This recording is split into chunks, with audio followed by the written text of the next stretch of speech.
Thank you, Mr. Chairman, and I welcome this distinguished panel. I thank you all for your service to the United States, and I greet you with respect.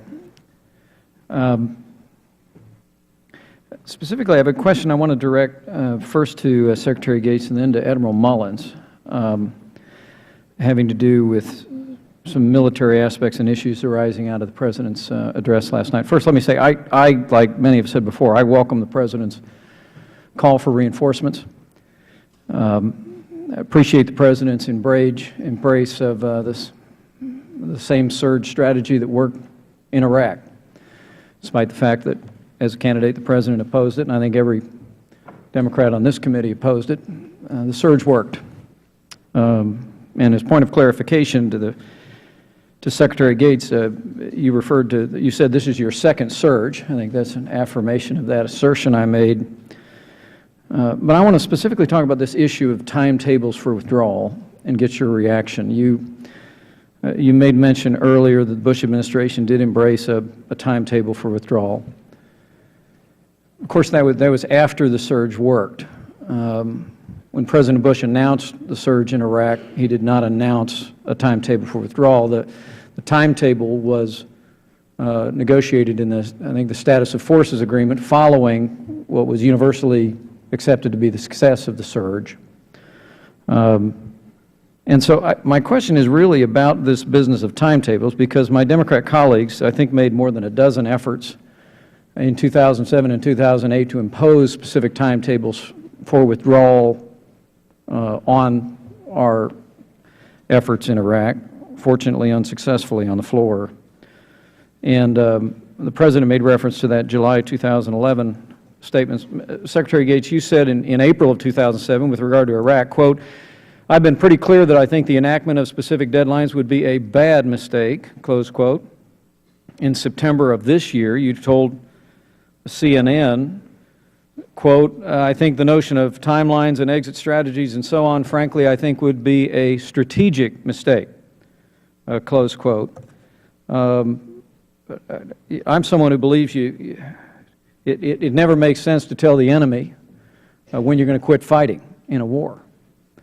Mr. Secretary, I wondered if you might elaborate, and then I have a quick question for the Admiral on what's changed in your view here. What am I missing that distinguishes your opposition to timelines in Iraq, your opposition to a timeline you expressed here in September with regard to Afghanistan, to the President's enunciation of July 2011? First of all, there may not have been a specific timeline associated with the announcement of the surge in Iraq, but it was quite clear that domestically it could not be sustained indefinitely. And the reality is the surge in Iraq lasted 14 months. The President is talking about at least 18 to 24 months with this surge. I would say that, well, first of all, I have adamantly opposed deadlines. I opposed them in Iraq, and I opposed deadlines in Afghanistan. But what the President has announced is the beginning of a process, not the end of a process. Okay. And it is clear that this will be a gradual process, and as he said last night, based on conditions on the ground. So there is no deadline for the withdrawal of American forces in Afghanistan. Reclaiming my time, Secretary Gates, and forgive me for the constraints of our time here. Your line to CNN was you opposed timelines and exit strategies, but I'll leave that there and I'll accept your response.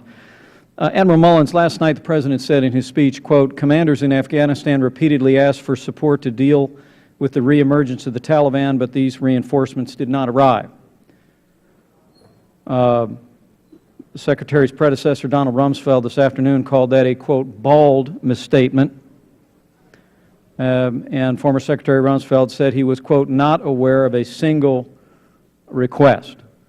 I wonder, Admiral, are you aware of a request for reinforcements from 2001 to 2006 or 2008 that was not heeded? Can you tell the committee who made those requests? Can you tell the committee who in the chain of command denied those requests? because I find the President's assertion, having been a part of a very strong bipartisan support for Afghanistan, really astonishing. Fortunately, another issue left hanging. The time of the gentleman has expired. I would ask unanimous consent to permit the Admiral to answer the question. Sure. Any objection? Just in my tenure here, sir, that General McKiernan specifically had a fairly substantial request for upwards of 20,000 forces, which we couldn't meet because they just weren't there. They were in Iraq. I spoke out very early that Afghanistan had been under-resourced, and that, for where I live, the heart of that was under-resourced with military forces. We didn't have them because they were pushed to Iraq, and we really didn't have the flexibility to move them. That was a priority of a previous president. We do what the President says, and that's what we did.